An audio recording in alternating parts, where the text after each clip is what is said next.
نحمده ونصلي ونسلم على رسوله الكريم اما بعد فاعوذ بالله من الشيطان الرجيم بسم الله الرحمن الرحيم والله فضل بعضكم على بعض في الرزق۔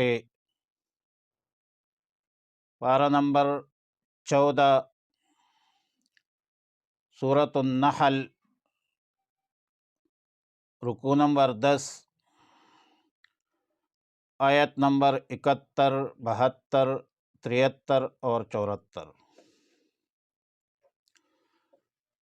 واللہ فضل بعضکم علی بعض،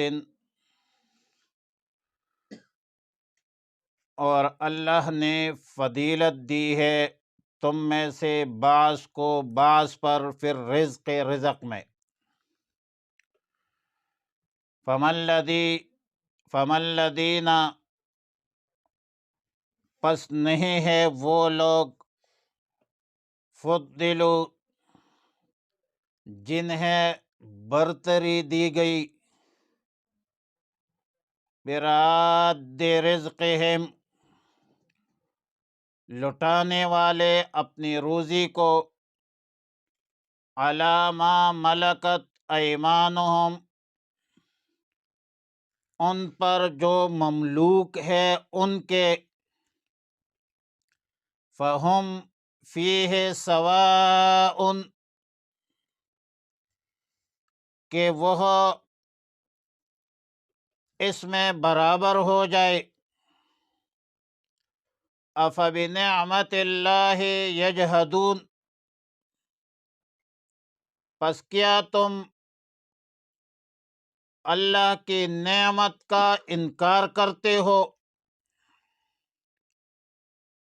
واللہ جعل لکم من انفسکم ازواجا، اور اللہ ہی نے بنایا ہے لکم تمہارے لیے، من انفسکم تم میں سے ہی، ازواجن بیویاں، وجعل لکم من ازواجکم بنینا وحفدتن،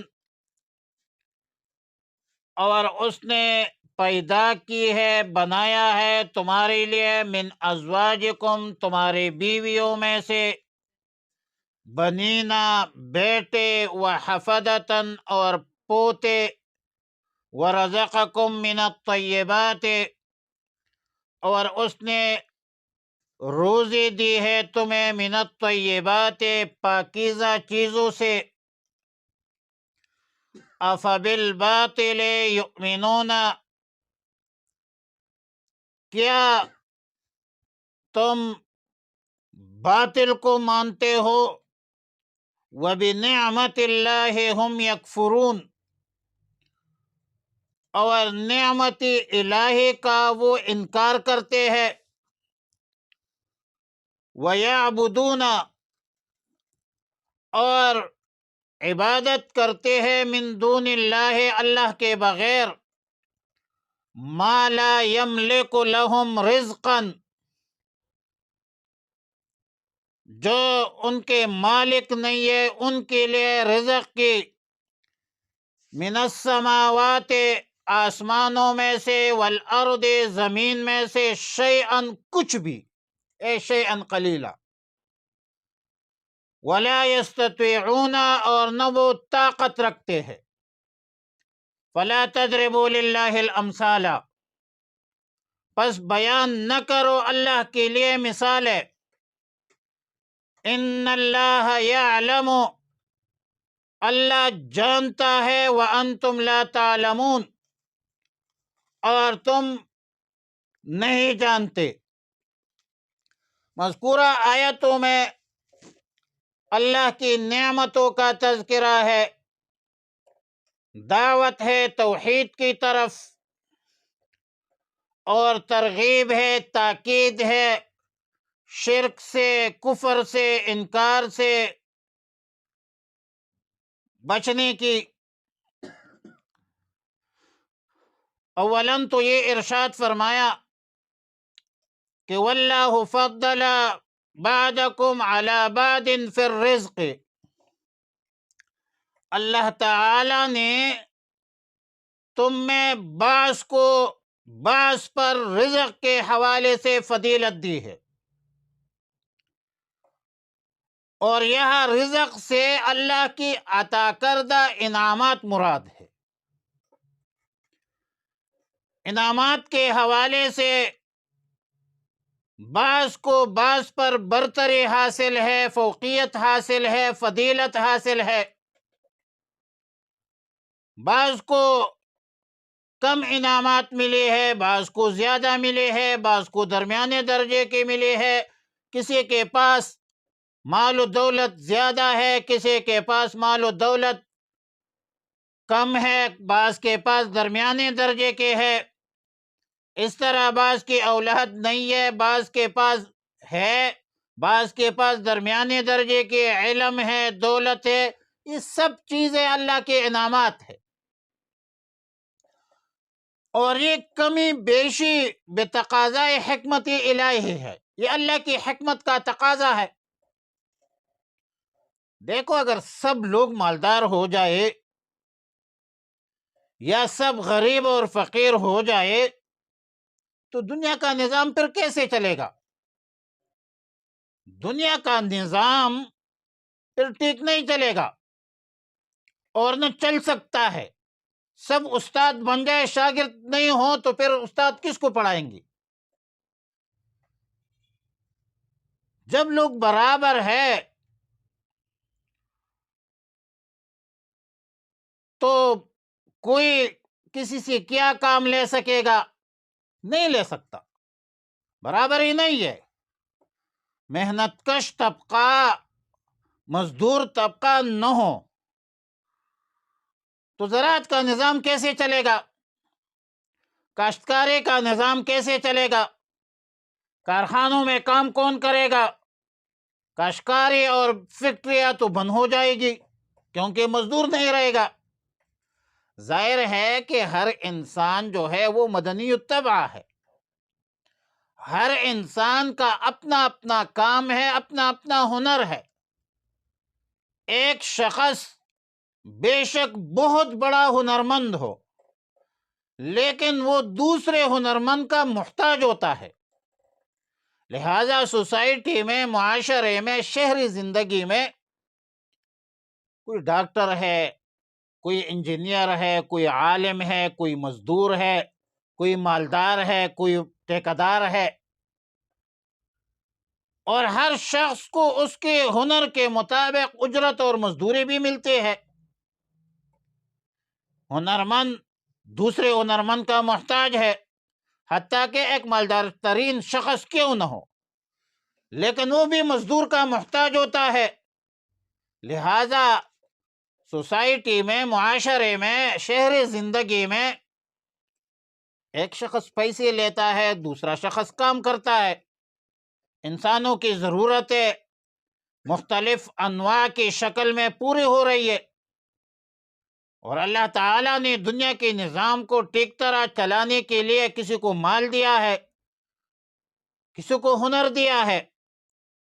اب فَمَا الَّذِينَ فُضِّلُوا بِرَادِّ رِزْقِهِمْ عَلَىٰ مَا مَلَكَتْ أَيْمَانُهُمْ فَهُمْ فِيهِ سَوَاءٌ، جب لوگوں کو فضیلت دی ہے اپنا رزق اپنے غلاموں کو اس طرح دینے والے نہیں ہے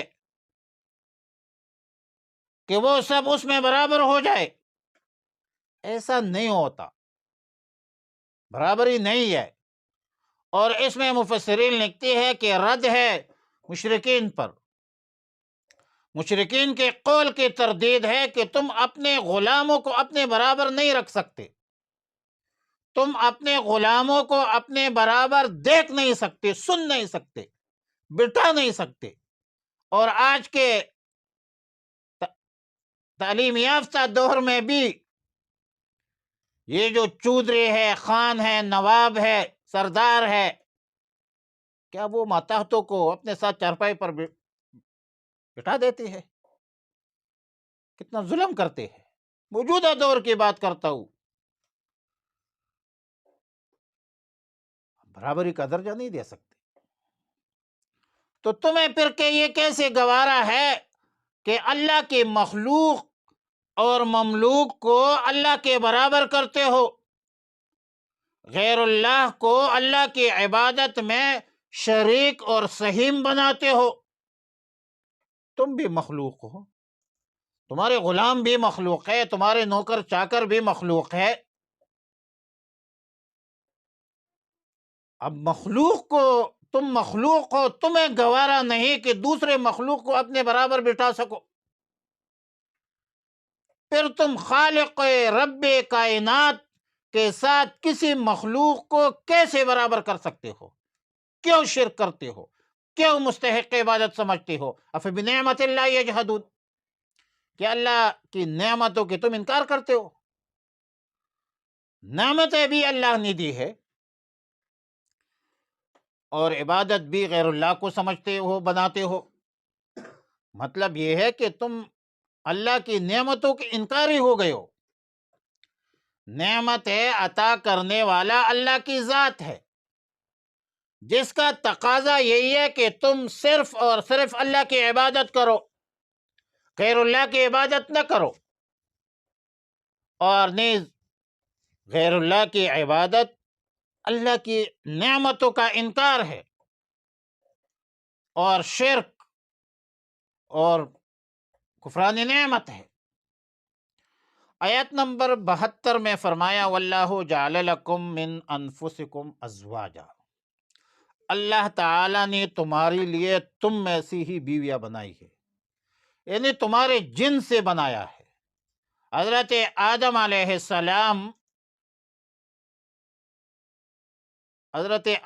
السلام کی ٹیڑھی پسلی سے حضرت حوا بنائی گئی ہے، اللہ تعالیٰ نے بنائی ہے۔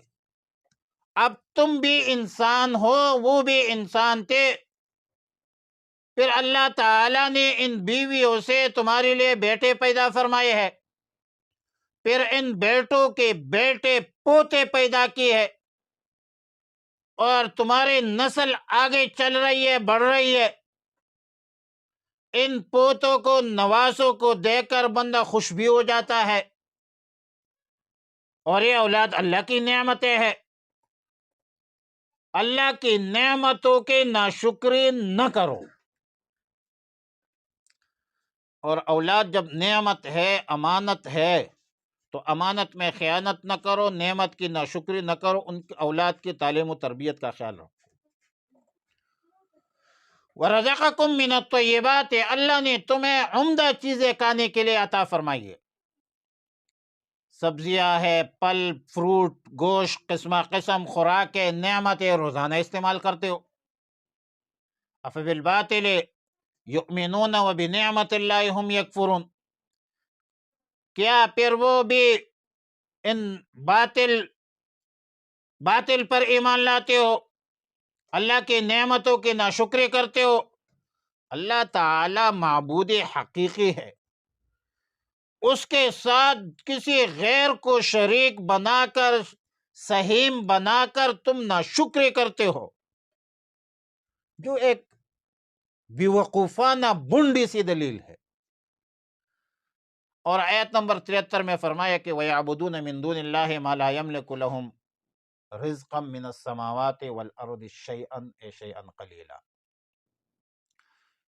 جو لوگ اللہ کے بغیر غیر کی عبادت کرتے ہیں، جو آسمانوں میں سے ہے، زمین میں سے، انہیں رزق دینے کا ذرا بھی اختیار نہیں رکھتے۔ جو لوگ اللہ کے بغیر غیر کی عبادت کرتے ہیں، جس کی عبادت کرتے ہیں، غیر اللہ کی عبادت جو کرتے ہیں، وہ غیر ایک ذرہ رزق کی اختیار نہیں رکھتے، نہ وہ قدرت اور طاقت رکھتے ہیں، جبکہ اللہ رب العالمین رزاق ہے، سب کو رزق دیتے ہیں۔ اللہ کے بغیر کوئی رازق نہیں ہے۔ اے کریمی کے از خزانہ غیب، گبر ترسا وظیفہ خورداری، دوستارا کجا کنی محروم، تاکہ با دشمنان نظرداری۔ جب رزق اللہ دیتا ہے، والرزاق ذو القوت المتین ہے، پھر یہ کتنی بڑی حماقت ہے، سفاہت ہے، جہالت ہے کہ رزق دینے والے کے علاوہ کسی غیر کے تم عبادت کرو، اور اس کی عبادت کرو جن کو ایک ذرہ بھی اختیار نہیں ہے رزق دینے کا، ولا یستطیعون، نہ وہ طاقت رکھتے ہیں۔ اور آیت نمبر 74 میں فرمایا فلا تضربوا للہ الامثال، یعنی تم اللہ کے لیے امثال، مثالیں تجویز نہ کرو۔ مفسرین لکھتے ہیں کہ اللہ تعالی کے لیے مثالیں مت گڑو، اپنی طرف سے بونڈی سے، عقلی بدعقلی کمعقلی سے باتیں بنا کر، قیاس دوڑا کر اللہ کی شان میں ایسی مثالیں قطعا بیان نہ کرو۔ اللہ کا مثل اور مثال نہیں ہے، اور جس سے تم اپنے شرکی اعمال پر دلائل بیان کرو۔ بعض مفسرین کا قول ہے فلا تضربوا للہ الامثال کا مطلب یہ ہے کہ اللہ کا مثیل مت بناؤ۔ ظاہر ہے لیس کمثلہ شیء فی الارض ولا فی السماء، اللہ کی صفات، اللہ کے لیے صفات، اللہ کی جو صفات ہے، خاصہ صفات ہے، وہ تجویز مت کرو۔ اور ہمارے شیخ حضرت الاستاد شیخ التفسیر حضرت مولانا رحمہ اللہ تعالی رحمتا واسعہ کا قول ہے کہ فلا تضربوا للہ الامثال تفسیر القرآن بالقرآن کے اساس اور بنیاد پر، اس کا معنی ہے فلا تجعلوا للہ اندادا، فلا تضربوا للہ الامثال فلا تضربوا للہ اندادا۔ اور ظاہر ہے کہ لا شریک لہ فی ذاتہ ولا صفاتہ، لا ند لہ، لا ضد لہ، لا مثل لہ، ولا مثال لہ، لا نظیر لہ، ولا وزیر لہ، ولا شبہ لہ، ولا شبیہ لہ۔ اللہ کا نہ کوئی مثل ہے، نہ مثال ہے، نہ شبہ ہے، نہ شبیہ ہے، نہ ند ہے، نہ ضد ہے، نہ وزیر ہے، نہ مشیر ہے، نہ نظیر ہے۔ اللہ یکتا ہے، اللہ الصمد، اللہ احد، اللہ بھی نیاز ہے، اللہ الصمد، اللہ بھی نیاز ہے، اللہ احد، اللہ یکتا ہے۔ هو القاہر، هو الباطن، هو الظاہر، هو الغفور الودود ذو العرش المتین، فعال لما یرید۔ اللہ کی ذات اور صفات میں کوئی شریک نہیں ہے، اور اللہ یعلم وانتم لا تعلمون، بلا شبہ اللہ سب کچھ جانتا ہے، تم کچھ بھی نہیں جانتے۔ یہ تمہاری جہالت ہے کہ خالق کو مخلوق پر قیاس کر کے شرکیہ باتیں کرتے ہو۔ اللہ کو اپنی ذات و صفات کا پورا علم ہے، اور تم اس کے ساتھ شرک کرتے ہو، اس کا بھی اللہ کو علم ہے، اس پر مواخذہ ہوگا۔ اللہ شرک معاف نہیں کرتے، ان اللہ لا یغفر ان یشرک بہ ویغفر ما دون ذلک، اور اس کی بنیاد پر سزا بھی دے گا۔ اس افعال شرکیہ کی اساس بنیاد پر اللہ بروز قیامت سزا بھی دے گا۔ والوزن یومئذ الحق فمن ثقلت موازینہ فہو فی عیشۃ راضیہ واما من خفت موازینہ فامہ وآخر دعوایا ان الحمد للہ رب العالمین۔